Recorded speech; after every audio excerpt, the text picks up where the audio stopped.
Podcastirmãos.com. Olá, pessoas! Podcastirmãos.com literário entrando no ar. Eu sou o Paulinho e estou aqui com a esposinha Adriana, que prefere a oração da manhã, porque da noite ela sempre dorme. Ai, gente, quem nunca dormiu nos braços do Senhor orando? Quem nunca?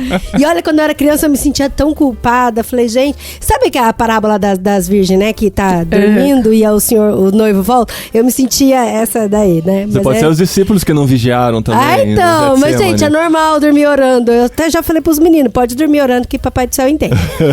Eu sou a Adriana e eu estou aqui com a Carol, que não fazia ideia do que era essa oração completa. Ainda não faço.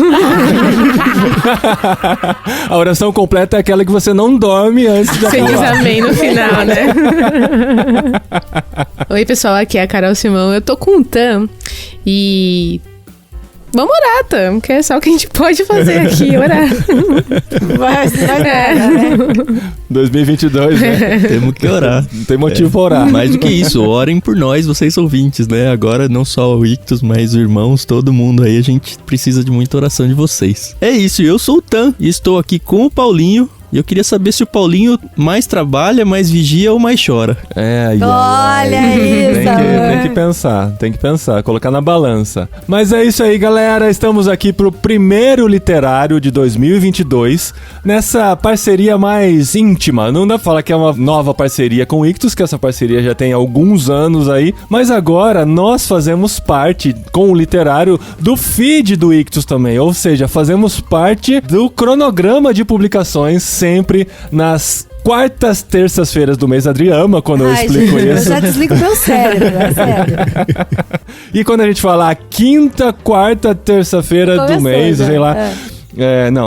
a quinta, enfim, já me perdi. E nessa parceria a gente vai continuar com o literário do jeito que a gente sempre fez, falando dos livros, convidando vocês pra lerem com a gente, nossos ouvintes, mas também entramos agora no cronograma. Entraram no Ictus Podcast, eu já tô divulgando assim, já. Aparecer no feed é um negócio muito chique, né? Porque no Stories todo mundo aparece, né? Que Stories ali apaga 24 horas. Mas no feed é só pra gente importante, não é verdade? Mas você entendeu que eu falei no feed do podcast, né? Entendi, mas foi só obrigado. uma piada. Só pra deixar claro aqui, né, que... Quando explica a piada fica ruim, eu sei. Mas ó, o Ictus Podcast já tinha no barquinho, agora já tem o Irmãos. A gente tá à procura aí do próximo podcast que vai fazer parte da nossa grade. Pra vocês não precisarem mais gravar, né? Aí só... Já pensou? Que legal. Afinal de contas, eu não tô fazendo nada aqui, né? Não, aqui é outra entidade, Tam e Carol, que estão aqui com a gente. Mas, gente, e a gente tá aqui... Quanto gente seguido eu falei agora, né? É a pressão de saber que eu não vou editar o programa, eu fico pensando muito nas palavras e acabo não falando o que eu gostaria de falar do jeito que eu gostaria. Porque esse episódio é editado pelo Chico Gabriel! Feliz ano novo, Chico! Feliz ano novo, todo mundo! Geralmente o pessoal, quando muda o editor, eles demoram pra falar, né? O Nerdcast acho que levou várias semanas pra falar que tinha passado a edição. A gente não tem essas coisinhas, não. Mesmo porque o Chico já editou vários podcasts de Irmãos.com e nem sempre a gente dá o crédito merecido pra ele. Mas agora, oficialmente, Chico Gabriel vai editar os literários que vão pra Irmãos.com e pro Ictus, e a gente tá muito feliz por isso. E nesse primeiro literário, nós estamos começando com um livro que foi muito marcante no ano passado, muito bem falado, Oração da Noite, da Tish Warren. O Clube Ictus enviou nos kits mensais. Acho que foi no Plano Vida, né, Carol? Sim, foi. Né, acho que talvez esse seja o livro que vocês mais falaram sobre eles, né? Porque fizeram o prefácio lá, quando enviaram o livro. Fizeram o diário de leitura. Foram quantos episódios? 4 episódios, mais o prefácio. 5 ao todo, que juntaram alguns capítulos, né, em cada episódio. Então, quem acompanha o Ictus já acompanhou todo esse processo, né? Inclusive, eu nem ouvi o diário de leitura. Desculpa aí, Chico. A desculpinha. Eu não ouvi o diário de leitura pra não ser contaminado e repetir as mesmas opiniões aqui e tal. Mas também pelo fato que eu acabei de ouvir o livro imediatamente antes de começar a gravação desse episódio. E agora no literário a gente vai fazer a nossa experiência de leitura. Oração da Noite, da Tish Warren. A Titi.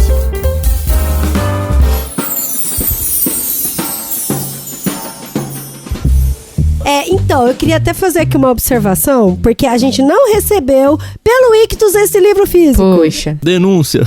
Então, nós lemos de uma forma diferente. Pela primeira vez. Inclusive, eu até falei pro Paulinho, será que eu posso falar que eu li? Porque eu não li, eu ouvi, é diferente.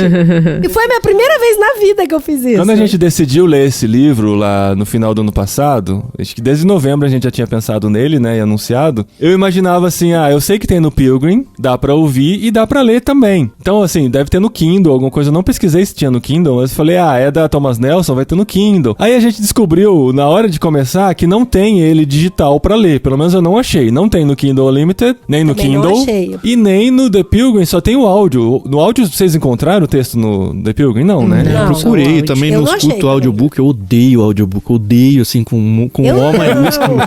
E eu, como a Adri, eu jamais vou dizer que eu li um livro se eu não li o livro. Ficar escutando o livro é outra coisa. Olha isso, desvalorizando a nossa leitura. Não, e o pior é que eu escutei com fone de ouvido pra estar bem imersa, assim, e prestar atenção. Porque se eu à ouvir noite, com som no ambiente, escuro, assim, pra dormir à caracterizar a sim, oração da noite. não, e se a gente ouvir no ambiente assim, eu não vou prestar muita atenção. Mas teve uma hora que eu tô montando um quebra-cabeça 3D, gente, olha que desafio, assim, sabe? Mudamos de fase, agora estamos indo pro 3D. E aí eu montando quebra-cabeça com meu filho, eu coloquei tocando, né, o livro. Aí ele falou pra mim, nossa, mamãe, parece aquela vozinha do Google, quando você faz uma pergunta aleatória e ela fica respondendo. E não para nunca mais de responder, né? Não para nunca mais. De acordo com o site Wikipedia. Então não foi muito bem, Dri, é isso? Mas é verdade, isso que o Tan falou. Eu sou mais ou menos como a Carol. Sei, a Carol já falou isso em outros episódios. Eu gosto de ler ouvindo, porque Nossa, gente, não. o audiobook conduz a minha leitura e evita que eu dê aquelas viajadas. E aí eu percebo que eu passei um parágrafo sem prestar atenção e tal. Eu gosto que ele conduza. Às vezes, assim, que eu preciso de concentração, eu coloco o áudio pra tocar, mas eu preciso ler ao mesmo tempo pra acompanhar e ficar totalmente preso. Apesar do podcast ser só ouvir, a gente defende essa mídia há muito tempo,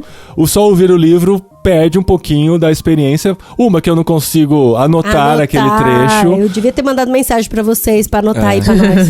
Pra reler um trecho que você gostou muito é difícil. Tem até o botãozinho de voltar 30 segundos, mas não é a mesma coisa. Então, assim, a assimilação, eu tenho certeza que foi mais limitado do que a experiência se eu tivesse o livro na mão. Mas era o que a gente tinha. Foi uma experiência legal. Gostei bastante. Deu pra entender muito bem o conteúdo, Sim. né, amor?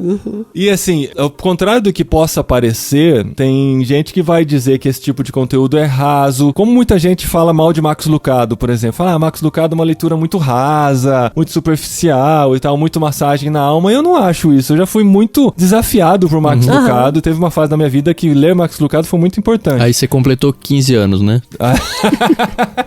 É que Max Lucado, eu sei não é hora de falar. Eu acho que tem públicos e públicos, tem fase de vidas e fase de vida. Por exemplo, quando eu li A Grande Casa de Deus do Max Lucado, que fala muito sobre o Pai Nosso, ele faz um paralelo do Pai Nosso com a nossa casa, da sala, do quarto, da cozinha.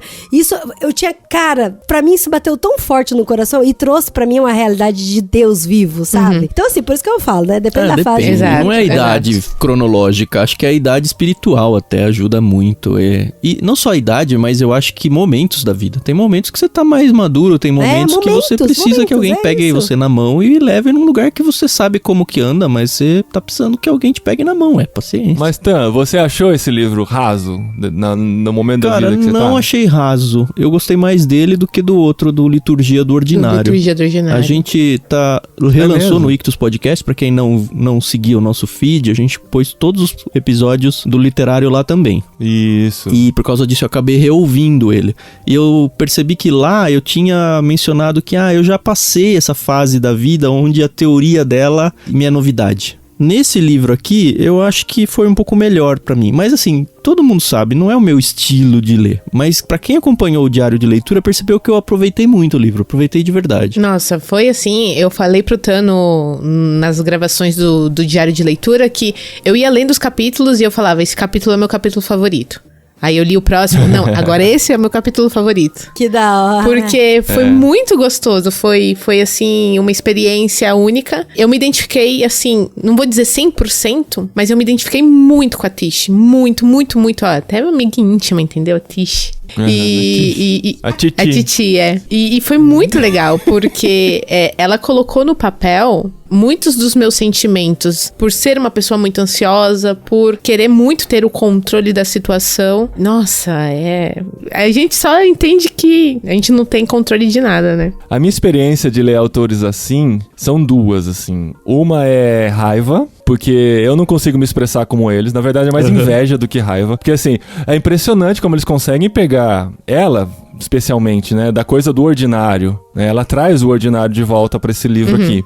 As coisas do dia a dia, ou aquele sentimento que você tem, mas você não consegue descrever. Exato. Como ela consegue fazer isso de forma tão plena, tão embasada, né? A quantidade de livros que ela cita, de autores, pessoas, de pensadores, impressionante. filósofos, cristãos, não cristãos. É impressionante como ela embasa muito bem o conhecimento dela. E o outro sentimento é gratidão. Porque tem alguém fazendo isso e nos ajuda a pensar nessas coisas. Sim. E isso pra mim foi muito interessante. Eu me identifiquei muitas vezes com ela também na questão da dificuldade de crer no sobrenatural, no intangível, nos anjos, na cura, na doença, de como Deus age e tal. E a gente às vezes se sente mal por ter esses sentimentos. A gente vê, cara, ela teve também, só que ela conseguiu lidar com isso de uma forma interessante. Então, não é que ela conseguiu lidar, ela todos os dias se permite a lidar com esse tipo de coisa, né? E a gente Eu acho também. que muito disso que você falou, Paulinho, tem a ver não só com a habilidade dela como escritora, mas pelo fato dela ser mulher. Eu digo isso porque se o autor não tivesse se posicionado em relação ao sexo, quer dizer, se ele não tivesse dito é uma mulher ou é um homem que tá escrevendo, eu pelo menos perceberia que era uma mulher que tava escrevendo. Acho que muito por causa da sensibilidade em relação às coisas do ordinário que você falou aí. E eu acho que isso é muito mais uma característica das mulheres do que dos homens. Óbvio que tem exceções dos dois lados, mas eu acho que esse jeito de enxergar o mundo, ele tem um quê um pouco mais feminino. E em alguns momentos é bom, pra mim, falando da minha experiência de leitura, em alguns momentos foi muito bom, porque é diferente. Em outros momentos foi meio até cansativo. E falar, tá bom, você é sentimental demais, sabe?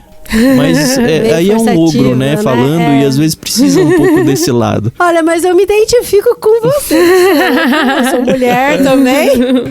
Mas algumas histórias, assim, eu achei meio que... Não tô falando mal, mas assim, algumas historinhas parece que foi muito forçativo. De novo, voltando ao paralelo do Max Lucado. Uma coisa que o Max Lucado faz muito, né? Quando ele conta a história da esposa dele, a Denalinha e as filhas e tal. Mas parece que, pra mim, algumas vezes foi meio forçado, sabe? Assim, ó, eu tô pegando esse elemento aqui, essa história, e eu estou encaixando nessa aplicação bíblica e espiritual que serve pra todo mundo, sabe? Algumas vezes pra mim soou meio assim. Tem muito... Inclusive eu tenho uma história em específico. Eu suponho que ela tem um esboço teológico, um esboço argumentativo que ela precisa seguir, e aí ela vai tentando caçar histórias pra encaixar as ilustrações naquilo que ela quer dizer. Exato. E assim, se a gente fosse fazer isso, a gente teria as nossas histórias pra fazer isso. É isso. Não tem muito como fugir disso. Sei lá, às vezes eu sou mais inocente nesse sentido, mas eu acho Você que... não é ogro, eu né? acho que segue... Assim, estamos só imaginando aqui, né? Mas eu acho que é muito assim, ela tem aquilo sendo construído e no que ela passa por aquele tema, ela lembra de uma história que fala, ó, isso aqui tem a ver com o que eu tô pensando, com o que eu tô querendo argumentar. Eu acho que é mais uma coisa mais natural de quem tem esse talento da escrita e da expressão do que algo forçado, de eu vou fazer essa história encaixar nessa tese que eu estou defendendo aqui, né? Pastores, acontecem isso, pregadores, você vê, assim, tem umas histórias que ele lembra no meio da pregação, assim...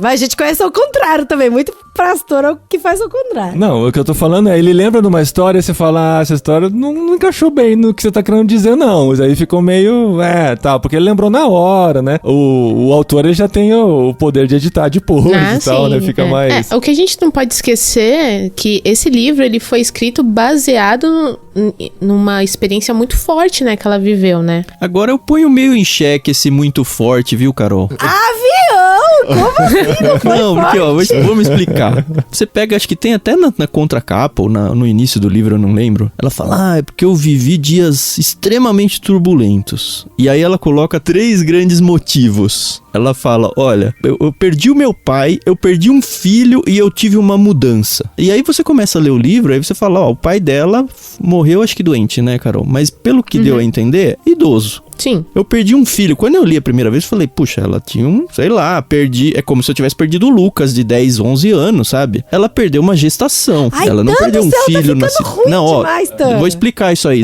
Vou explicar porque assim. defender. E a terceira nós tivemos uma grande mudança. Ela mudou de casa. Foi esses 3 grandes motivos que fizeram ela resultar. E eu tô falando isso aí, ó. Aqui em casa, a Renata perdeu uma gestação. Inclusive, a Renata quase morreu. Vocês que são próximos de nós sabem. A gente correu de madrugada pro hospital com ela tendo hemorragia interna. O que eu tô dizendo é, a gente sofreu isso. E eu sei o quanto foi sofrido, tanto pra mim, como marido vendo a minha esposa quase perder a vida. Perdendo o que a gente acreditou que seria um filho, que não aconteceu. E, no nosso caso, a gente quase perdeu a Renata. Então, assim, eu sei que foi muito intenso, mas não dá pra pôr na mesma ficha de perder um filho que já nasceu e você já abraçou e já criou um pedaço da vida. É muito longe pra mim, pelo menos a distância de sofrimento é muito longe. E ok, perdi meu pai. O que aconteceu? Ele foi assassinado? Não, ele ficou velho e morreu. Que isso é isso? Eu mudei de casa. Assim, eu entendo que ela sofreu, mas quando eu falei, ela é muito sentimental, é no sentido de que ela, na minha cabeça, ela colocou em extremo muito grande um negócio que sim, é sofrido. Sim, é doloroso, principalmente a perda do filho que não nasceu, que não vingou, pela situação de ter hemorragia e tudo que foi muito parecido com o que a Renata sofreu. Foram 2 filhos seguidos, né? Foram. Eu não tô dizendo que ela não deveria sofrer, eu tô dizendo que ela vende um peixe de um tamanho que não é. Na minha cabeça. Sabe o que o Tan tá aparecendo? O Tan tá aparecendo a mulher, acho que do capítulo 9, que ela conta, né, que tem uma mulher que perdeu o esposo por 10 meses e essa mulher continuou chorando. Sim. Aí chegou uma amiga da igreja e falou assim pra ela, escuta, já deu, né? Você não acha que você já sofreu demais? Não é pra tanto. Morreu, ele tá com Jesus. Mas tá, uma coisa que eu aprendi sobre o sofrimento é que ele é diferente pra cada pessoa. Não, mas ela fala isso no livro e não pense que isso não falou pra mim. Fala, inclusive no capítulo 9. E esse foi um grande sofrimento pra ela que eu não passei. Sim. Eu não passei. Eu nunca perdi filho, eu nunca perdi pais. Eu não sei, eu não consigo dizer se é pior, se é melhor. Eu tive meus grandes sofrimentos que pra mim foram grandes o suficiente pra me deixar derrubado. Quando eu tava de 32 semanas de gestação do André, eu entrei em trabalho de parto. E o médico falou, olha, corre pro hospital, vai ficar internada, vai tomar injeção pra fortalecer o pulmão dessa criança, porque se nascer, pode ser que não sobreviva. E aquele dia a gente entrou em desespero, assim, em pânico, só de pensar, nosso primeiro filho, sabe? Eu falei, não, Deus, pelo amor de Deus, então, para, mas compara, sabe? Se hoje você perdesse o André, Adri. Então, eu não sei, é a mesma coisa de você ama um filho mais que o outro, entendeu? Pra mim, eu amo os 2 por igual, acho que eu sofreria por igual, entendeu? Assim, pra mim não convenceu. Eu fiquei decepcionado quando eu me preparei pra alguém que ia perder um filho, porque anunciou isso, e aí chegou lá e falou, na verdade, eu perdi uma gestação. Eu falei, mano, então você não perdeu, assim, do jeito que você falou que perdeu. Nossa, deve ter tanta gente que perdeu o filho na gestação aqui, revoltado com você nesse momento, tá? Eu não vou te defender, tá? Não, então, eu tô falando justamente no meu caso, a gente perdeu aqui em casa, mas assim, não dá pra comparar com perder um filho que você criou um pedaço. Vai, Carol, passa pano aí, porque senão as pessoas vão me odiar. Não, eu só ia falar, bom, vamos, né, dar um seguimento.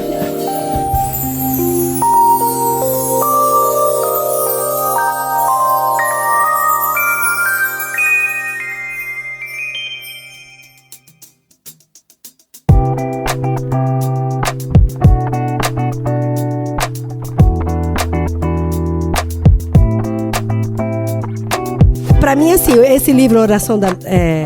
Gente, toda vez eu ficava oração da meia-noite, não é oração da meia-noite. É, como se fosse a hora de orar, né? Então, meia-noite é porque eu morei com uma menina que era muito católica e todas 5 horas da tarde, meia-noite, ela orava, sabe? Ela rezava e tal. E aí eu tô assim, deve ser a oração da menina da meia-noite. Mas não, gente, a oração da noite da Tish Warren. O livro, pra mim, foi muito, assim, essa questão das experiências que foram ruins pra ela e de como ela reaprendeu a orar. E como ela entendeu e ela passando pra gente o significado de oração. E aí, pra mim, o grande resumo desse livro, e que eu gostei bastante, foi sobre essa questão de que não existe só uma forma de orar. E por mais que a gente já tenha gravado até um podcast sobre oração com o Tim Keller, eu acho que... Peraí, calma, a gente não gravou com o Tim Keller, não vão procurar esse livro. Esse podcast foi sobre o livro Oração do Tim Keller. Tim Keller. Então, por mais que a gente tenha gravado um livro sobre a oração do Tim Keller, Keller, um podcast sobre o livro de oração. Nossa, mas ele me corrige no número de capítulo. Eu não vou conseguir editar, isso é o Chico que vai editar. A gente precisa falar certo. Ai, meu Deus, mas eu não consigo concluir meu raciocínio. Por mais que a gente tenha gravado um podcast sobre o livro, não foi com o Tim Keller, mas foi sobre o livro Oração, que o Tim Keller escreveu. E foi traduzido. Tá, vai lá. Eu aprendi muito, muito nesse livro da Tish. Inclusive, eu não sei se a gente vai decorrer dos capítulos e tal, mas no segundo capítulo ela já fala logo de cara que desde quando ela nasceu e cresceu e teve o contato com Cristo, ela tinha entendido que só existia uma forma de orar, que era a oração espontânea. E que na Bíblia o Pai Nosso era um exemplo de uma oração. E que, assim, só podia ser oração espontânea. E que o restante... Se você repete uma oração, era vãs repetições. Isso foi bem legal de aprender mesmo, Adri. E eu aprendi, porque eu tinha justamente esse pensamento. Foi muito legal. Não, e quando ela contou da amiga, e aí veio uma amiga minha que veio na igreja e falou assim, nossa, sua igreja ora tantas orações das outras pessoas, né? Eu achei isso tão ruim, tão esquisito. E eu também, totalmente. O que ela tem que ficar falando dessa completa toda hora e não sei o que tem. Oração litúrgica. A gente que não foi criado nessa realidade é tudo muito estranho. Exatamente. Né? Sim, tem gente que faz cópia da oração de Agostinho, oração da serenidade. Não, quando eu era pequeno, eu achava... Eu meio que às vezes pulava a ler a oração do Pai Nosso porque eu achava que tava errado na Bíblia rezando, aquela oração lá. Mas foi legal desconstruir isso na gente. Pra mim, pelo menos, foi muito legal. Porque ela mostrou assim, tem momentos em que a gente tá tão desesperado, tão sofrido, tão sem saber o que falar, né? Que a gente precisa se escorar nas outras pessoas, inclusive nas orações de outras pessoas. Sim. E aí, a gente nem falou, né? Esse livro inteiro, ela é anglicana, né? É. E se eu entendi bem, os anglicanos, eles têm bastante liturgia formal, assim, pra ser bastante redundante, né? Acho que... Sim, até a liturgia do ordinário é baseado numa liturgia cristã tradicional. E aí ela pega uma frase, que eu acredito que seja um trechinho das completas, que ela apresenta meio que logo no começo do livro. Eu vou fazer a leitura aqui, porque o Paulinho gosta que eu faça leituras. Música de leitura, Chico.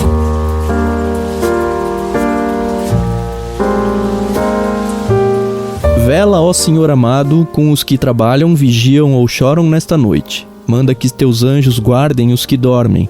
Cuida dos enfermos, Cristo Senhor. Dá repouso aos cansados, abençoa os que estão à beira da morte. Consola os que sofrem. Compadece-te dos aflitos, defende os alegres. Tudo isto te suplicamos somente por teu grande amor. Amém. E aí o que ela faz? Ela pega esse trecho aqui que faz parte dessa liturgia aí das orações completas e ela desmonta isso daqui em capítulos. Então ela faz aplicações, ela traz histórias da vida dela, a maioria delas, ela faz considerações teológicas em cima disso. E uma das coisas que eu gostei mais é que ela, como essa oração ela basicamente está sendo feita dentro de uma liturgia noturna, é meio que a última oração, né, que se faz antes de dormir, ela transformou a noite num personagem praticamente. Isso foi muito legal. Ela abre o livro explicando sobre a noite, como era. A gente está acostumado com a noite nos dias de hoje, onde a gente tem luz elétrica, onde a gente celebra a noite, faz festas e tudo. Mas ela lembrou que, olha, a noite para o ser humano, olhando para a história toda, é um negócio perigoso, é um negócio escuro, é um negócio assustador. É isso que significa a noite. E aí ela personifica a noite. Isso foi, assim, uma das partes que eu mais gostei do livro, porque eu sempre pensei a noite como algo romântico, algo bonito, e na verdade não, é algo assustador. E os exemplos que ela traz, a maioria deles, lembra a gente disso, e foi muito bom. Então ela primeiro preparou o que é noite, sentiu o peso da coisa, beleza, viu porque a gente precisa orar à noite, porque a gente precisa de Deus à noite, agora vamos conversar sobre isso. É isso o livro. Eu só queria falar de novo sobre essa questão das outras orações, de que existem vários tipos de oração, porque ela fala mesmo, né, que tem essa oração que é espontânea, tem a oração que é em silêncio e que é uma oração, isso que a gente até fala no outro podcast, e tem você fazer as orações de outras pessoas. E é engraçado que, pra mim, isso sempre foi muito forte, né? Igual eu falei, como isso o livro desconstruiu bastante, e eu tomei tapa na cara mesmo, foi forte. Eu falei, cara, como eu sou hipócrita, porque tem muita música que eu canto e que eu faço dessa música a minha oração. Então, na verdade, eu já orava a oração de outras pessoas. E pra mim tava ok. Eu achei isso muito legal, sabe? Igual, por exemplo, tem uma música do Arraiz, que é oração, que eu já citei em outro podcast também.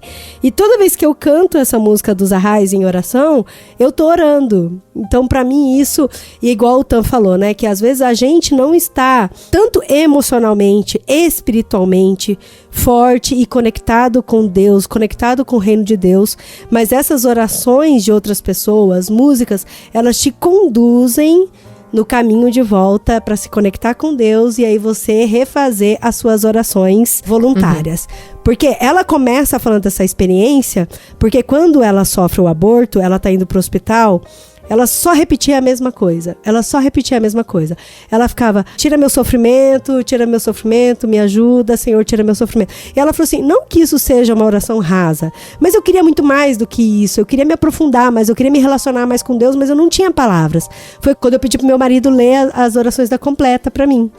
Então, porque ela queria se expressar através de outras palavras. E aí, lembrando de novo do parto do André, por exemplo, eu tava sofrendo contrações, o parto normal e tal, aquela coisa forte, né, que a gente passa. E eu lembro que eu ficava, ai, Senhor, cada contração a mais é uma contração a menos pra eu poder ver meu filho. Só que aquilo pra mim já não bastava mais só falar aquilo. A mesma coisa. E eu lembro que eu comecei a cantar a música do Kleber Lucas no meu coração e eu nem gosto de Kleber Lucas.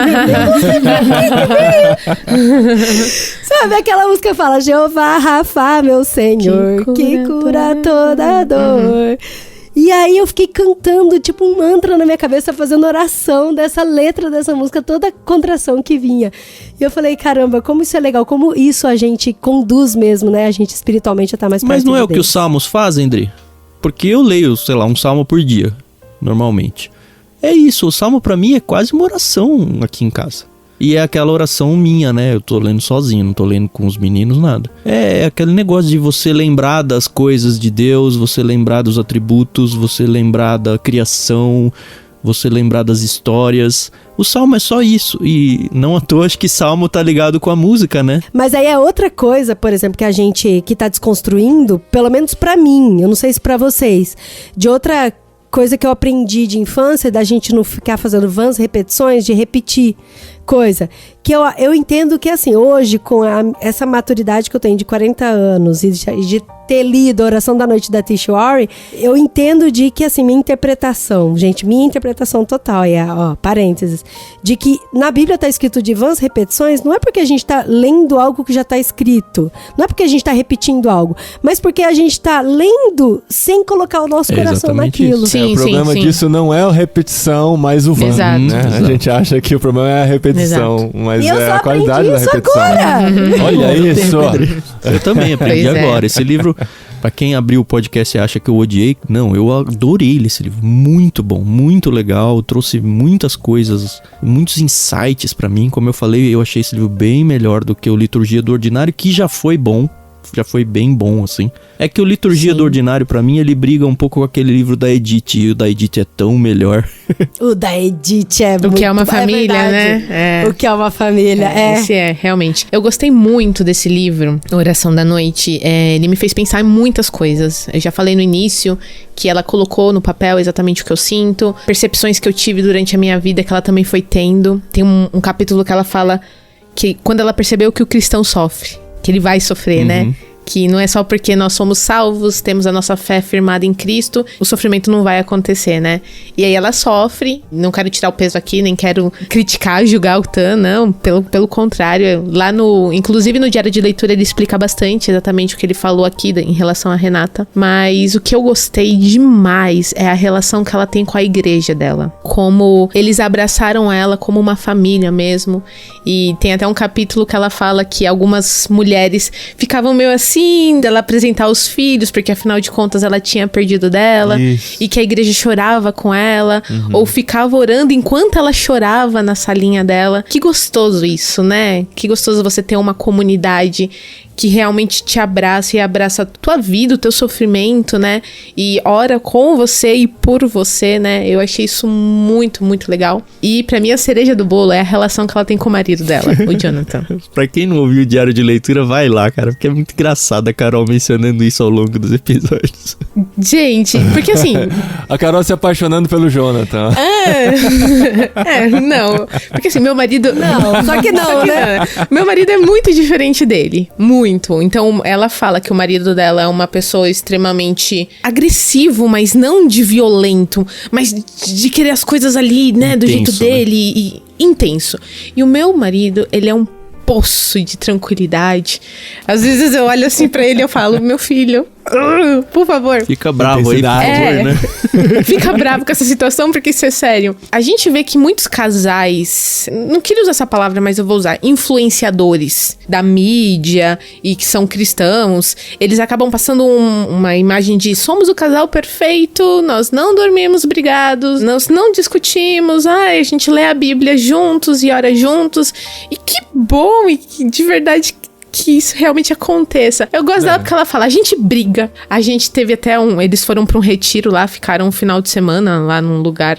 E eles brigaram e fizeram as pazes. E brigaram de novo e tudo. Legal, eles são humanos como eu sou. E eu gostei muito disso porque ela tá abrindo ali na intimidade dela de uma forma que a gente não costuma ver, né? Que a gente sempre vê a família Margarina, né?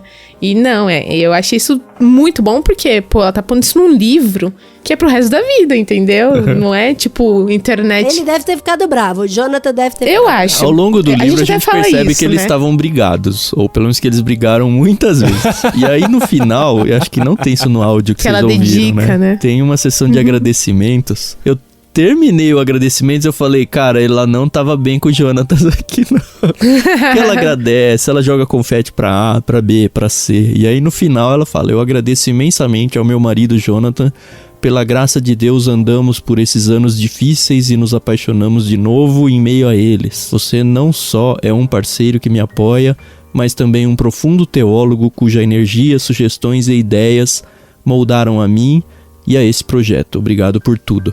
Falei, cara, a hora que jogou... Vamos analisar o relacionamento de Tito e então a hora que jogou o agradecimento pra pessoa jurídica dele, ó, você é um grande teólogo, eu falei, ixi... Ih, deu ruim.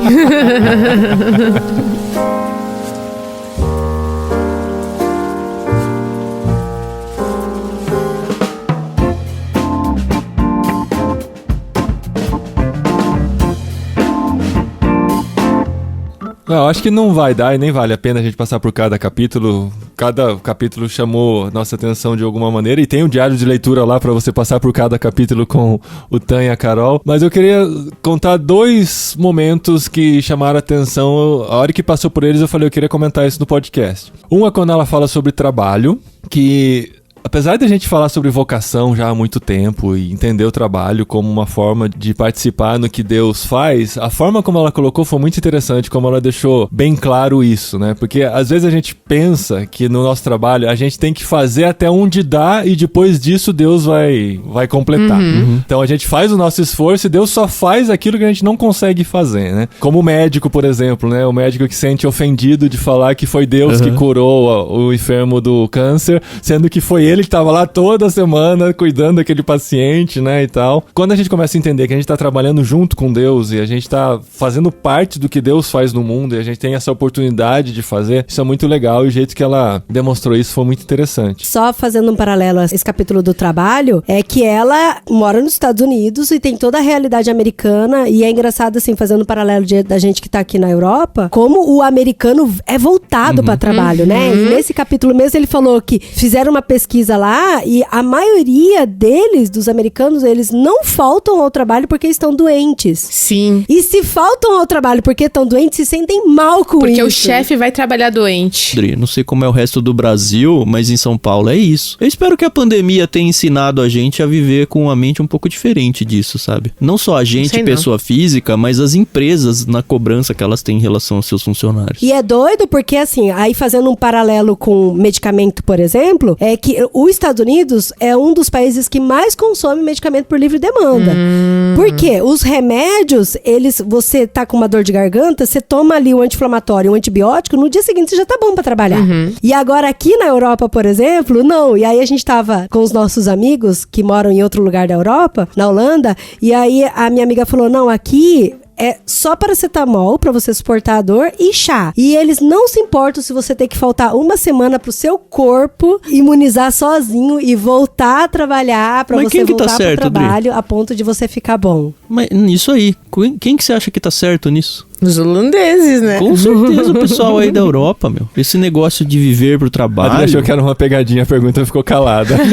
Não, eu tô falando que concordo mesmo. Eu acho que a gente enxerga muitas vezes a coisa errada. Então, mas aí a gente já sabe que os franceses são assim, aqui na Espanha também, né? É diferente. A forma como encaram o trabalho aqui é totalmente diferente, sabe? E não é com menos responsabilidade. Pelo contrário, é só uma forma diferente de ver o que está fazendo, como está cuidando de si mesmo, da sua família. A gente não vê esses malucos que não tem tempo pra nada e estão trabalhando até tarde. Tanto que aqui tem a cultura da siesta, depois do almoço eles dão uma descansadinha pra depois voltar pro trabalho. Pois é. É uma maneira bem diferente de enxergar bem o melhor, trabalho né? mesmo. E o segundo capítulo que me chamou a atenção foi sobre a alegria.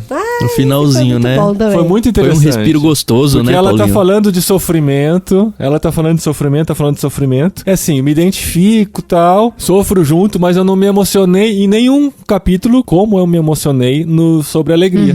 Foi muito interessante, porque eu me identifiquei com isso de às vezes a gente não conseguir, não se permitir estar alegre porque a gente precisa... Sofrer as dores do mundo, né? A hora que ela faz o paralelo da gravidez, né, da nova gravidez... Com a filha mais velha, do né? filho, de como as duas crianças reagiram foi muito interessante, né? Que uma criança, acho que a mais nova, né, foi lá acariciar a barriga dela quando ela anunciou que estava grávida de fez novo. Festa e tal.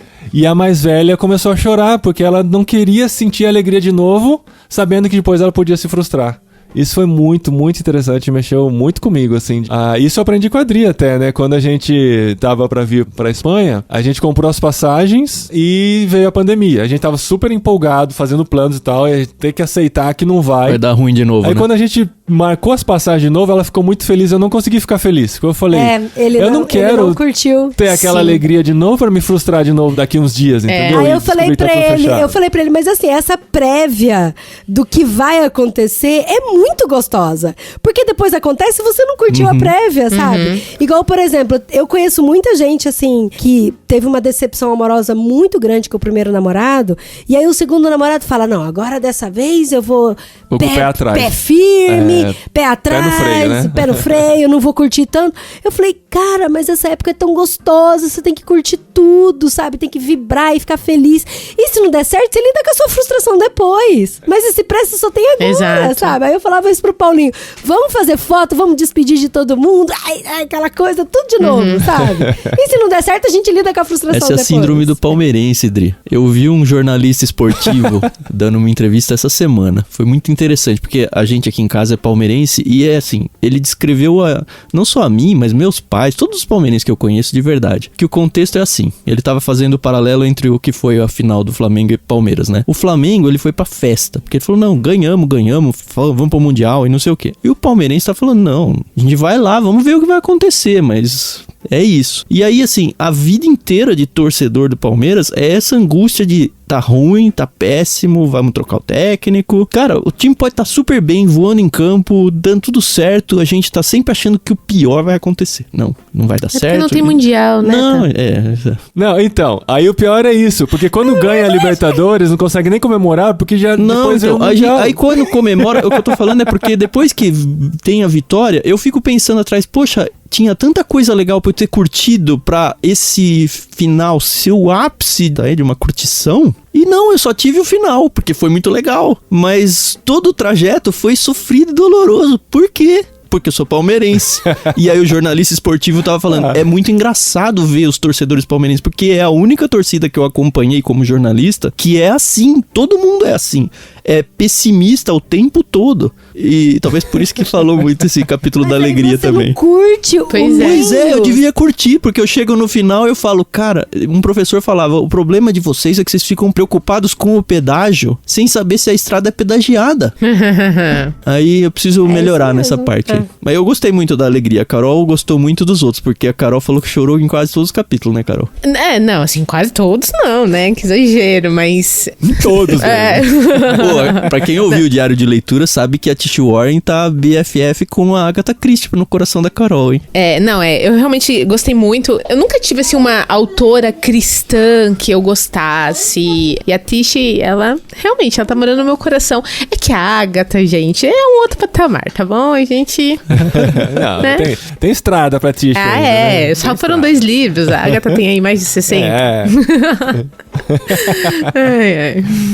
Muito bom, gente. Eu acho que, assim, é um livro recomendado não só pra quem tá vivendo ansiedade, depressão, não. Se você tá com a vida de boa, às vezes é bom ler também, porque vai te ajudar a enxergar outras coisas que você não está enxergando, valorizar outras coisas, valorizar o sofrimento do outro. Sim. E uma curiosidade é que esse livro não foi escrito na pandemia. Foi antes, né? Mas ele foi lançado bem no começo Exato. da pandemia e caiu como uma luva. Isso Ela foi até muito menciona legal a pandemia no livro, mas ela fala, olha, a coisa tá acontecendo agora, então eu preciso de um tempo pra sedimentar as informações pra poder conseguir construir alguma coisa em cima, então eu vou ignorar no livro. Não, mas na verdade que eu entendi, ela escreveu isso depois de já ter escrito Depois o livro. de ter escrito. O prefácio foi escrito depois, apesar de vir Aham. antes, às vezes Ah, dá pra mesmo, editar, né? sabe? Você pode colocar no começo coisas que você escreveu no final.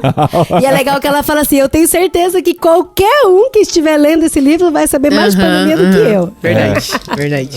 Foi legal, né? Por causa da questão da oração mesmo, né? Da noite. De que muitas vezes a gente acorda à noite e a gente... Isso ela mencionou em vários momentos diferentes, em vários capítulos diferentes, de que a gente acorda à noite e a gente quer se munir de coisas pra encher a nossa noite, pra gente não ficar pensando em coisas assustadoras, né? E ela fala de que esse pode ser um momento perfeito pra você ter uma comunicação com Deus, né? Um contato com Deus. E eu tenho uma amiga minha que falou que toda vez que ela acorda de madrugada, ela entende de que Deus tá acordando ela pra ela orar por alguém ou por algo. Meu avô sempre acordava de madrugada, ele perdia o sono, ele começava a orar pela família inteira. É, e meu tal. pai Então, faz a mesma gostoso coisa. saber isso. Isso Então, é muito às vezes, a gostoso. gente se enche de coisa, né? Ela até cita um cara no livro que tava viciado em tecnologia e redes sociais e filmes e tal. E acho que no fundo, todo mundo tem que sempre combater contra isso, porque tudo isso é muito atraente, né? Você acordar de madrugada, perder o sono e correr pro celular e pegar e fazer essas coisas, né? Ficar dando rolamento no Twitter e tal, essas coisas. A gente sempre tem que lutar contra isso, né? E aí ela fala desse cara, né? Que vai no monastério pra poder ter silêncio. E aí, através do silêncio, através dessa desconexão, né? Dessa desintoxicação com esse mundo tecnológico, ele conseguiu se curar, né? Então, isso foi muito importante, assim, porque a gente tem que ser relembrado o tempo todo disso. De que a gente precisa desconectar muitas vezes pra gente tratar a gente mesmo como a gente é, né? Ela até cita o Henry Nouwen, falando... Ela cita 2 vezes. Sim, quando ele perde a mãe, né? Que ele não chora, né? E só muito tempo depois. E o livro é muito bom, gente. Eu acho que você tem que dar uma chance pra ele. De preferência o físico, né? Se você puder. Vocês não estão na Europa, conseguem comprar aí, pessoal? Comprem. O livro é muito bonito, a capa dele é maravilhosa, É bonito, a construção né? dele é Tô vendo bonita, aqui. ele tem aquele E fitilho é o de tipo marcador de livro páginas. pra ler devagar também, né? Pra ler um capítulo por dia, pensar bastante nele, pra no outro dia você mudar de tema, né? A gente teve que ler um pouquinho mais rápido, mas eu gostaria de ter lido ele com mais calma pra poder ter absorvido mais do que já foi legal ter absorvido.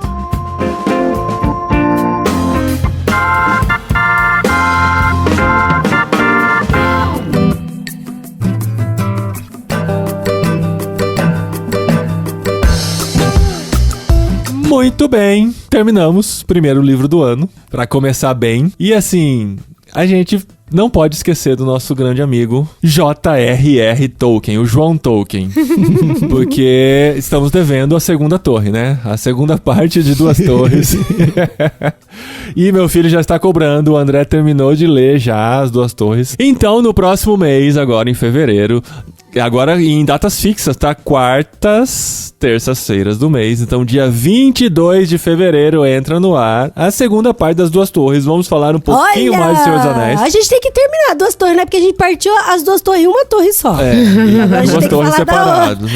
E o meu filho já terminou de ler, e aí ele fica, ai, mamãe, eu vou esquecer. Eu falei, filho do céu, você tem 11 anos, você não esquece Não cedo não, esquece, gente. né? O HD tá limpo ainda. Então, assim, a gente espera ter o Gui aqui com a gente de novo. O problema é que o Gui está na turnê do Projeto Sola. Tá tocando dia sim, dia não.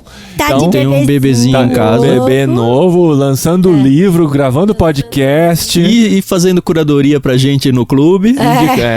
Tá ocupado. A gente espera tê-lo no próximo episódio, mas de qualquer forma o André já estará e já tem conhecimento suficiente o pra Dé repartir tem, com a gente aqui. Não, o Dé e o Dan, porque ontem a gente tava comendo aqui em casa, foi muito engraçado, porque daí eu falei, gente, essa pessoa nova, né, a gente tava falando da nova série do Tolkien, né, que vai entrar esse ano, em 2022, e aí eu peguei e falei, né, a gente acredita que na nova série do Tolkien vai contar sobre a origem, né, dos Númenors, do Aragorn e tal. Falei, inclusive, quantos anos será ter o Aragorn? É meu filho que tava comendo, meu filho mais novo. Tava comendo, olhou assim com um olhar de serenidade tão grande. Ele falou pra mim, 87, mamãe. Aí ele falou, não, imagina, ele tinha mais de 100 no livro, né? Não, mamãe, ele tinha 87. O Aragorn. 87. É. Aí eu perguntei pro Google. Aí eu falei, ok, Google, quantos anos tem o Aragorn do Senhor dos Anéis? Aragorn de Senhor dos Anéis, segundo a Wikipédia, Aragorn de Senhor dos Anéis tem 87 anos. Isso? Olha isso. Aí ele até comentou, não, tem até uma cena dele com a Erin que fala que imaginava que ele tivesse uns 40 e poucos. Aí ele fala, não. Aí ela fala, em quanto? 50? 60? 70? Aí ele responde, 87. Ele lembrou da cena em que falou a idade do... Nossa, A gente tem dois especialistinhas aqui, E ele tá ó. preocupado que vai esquecer alguma coisa pro podcast. Não, esse é o mais novo. Esse é o Daniel. É o Daniel. Que a gente reassistiu os filmes agora no fim do ano, as versões estendidas. Então, pra fevereiro, as Duas Torres, segunda parte, pra você acompanhar com a Vamos gente aí. ter Sam e Frodo aí, galera. Sam e Frodo de volta. voltando ao podcastirmãos.com. É, com a história paralela do que a gente já conversou antes. E o que nós temos de Clube Ictus nesse início de ano, gente? Não vou perguntar novidades, que o Tan sempre fala. Não, novidades não é sempre Não, que mas tem, temos né? novidades. A gente agora é parceiro de um podcast aí, irmãos.com, acho. Ah, tá. Essa é boa também. A gente mexeu na grade dos podcasts, a gente vai ter de volta o Prefácio agora em 2022, como programa fixo ao longo do ano. Continuamos com o Barquinho, o literário, vocês já sabem, embarcou aí no Ictus Podcast também. E o Conversa de Peixe Grande, que, óbvio, precisa existir, vai estar toda terça-feira aí, a primeira terça-feira de cada mês, para apresentar quem vai ser o Peixe Grande do kit do plano do mês seguinte. Agora no mês de janeiro estamos de férias, né, do nosso podcast. Então nós repetimos indicação de peixes grandes de meses anteriores, né? Essa que é a beleza, né, de você ter várias indicações, porque você nunca vai ficar sem opção, né? Então os Vai demorar nossos... pra esgotar, né? Com certeza. Então os nossos associados vão receber livros inéditos, né, enviados por nós. Olha que legal, no Plano Vida, que foi onde a gente enviou a Oração da Noite há meses atrás, a gente tá enviando o livro da Vanessa Belmonte, O Lugar da Espera na Vida Cristã. Que já tem um literário. Exatamente. E Mas essa é a não tinha edição mandado da ainda. Thomas Nelson. A gente ainda não tinha enviado. Ele não existia impresso, né? Só existia digital quando a gente gravou. Exatamente. E aí agora a gente tá mandando uma edição muito bonita da Thomas Nelson. Então acho que quem já recebeu pode confirmar essa informação, que é uma edição muito linda.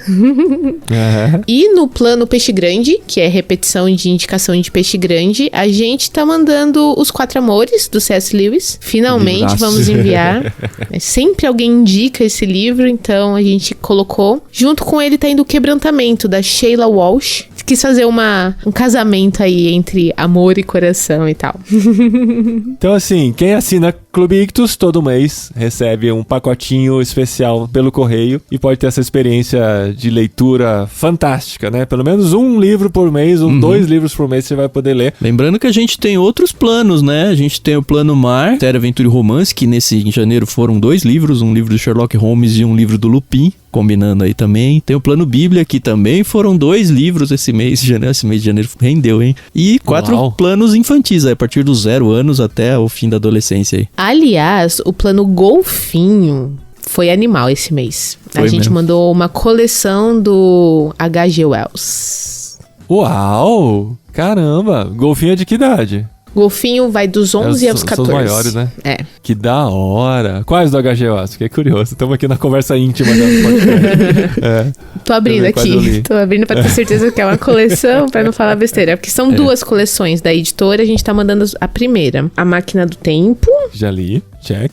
O Homem Invisível, Check. A Ilha do Dr. Moreau. Ah, esse eu não li. Da hora. É muito legal. HGO é muito divertido. Lembra muito o estilo C.S. Lewis de ficção. Bom, é isso. A nossa vida no Ictus aqui é corrida pra caramba, entre clube e podcast. Eu espero que vocês aí, ouvintes, já sigam a gente em redes sociais, @Clube Ictus. Agora, ouvintes aí só do Irmãos.com, sejam ouvintes também do Ictus Podcast. Você vai poder escolher ouvir o mesmo episódio aqui ou lá, mas óbvio, você tem que assinar os dois, porque tem programas lá que não tem cá e vice-versa. Só pra dar mais trabalho pra vocês de escolherem qual que vocês vão ouvir. Sei. Muito bom, gente. Até o mês que vem, então. Obrigado, Tan e Carol, por mais um ano de parceria que vem vindo aí pela frente. E a gente continua lendo e agora voltar pro Senhor dos Anéis. Qual que é a música do Senhor dos Anéis, Tan? Tan, tan, tan, tan, tan, tan. Isso aí. Certinho.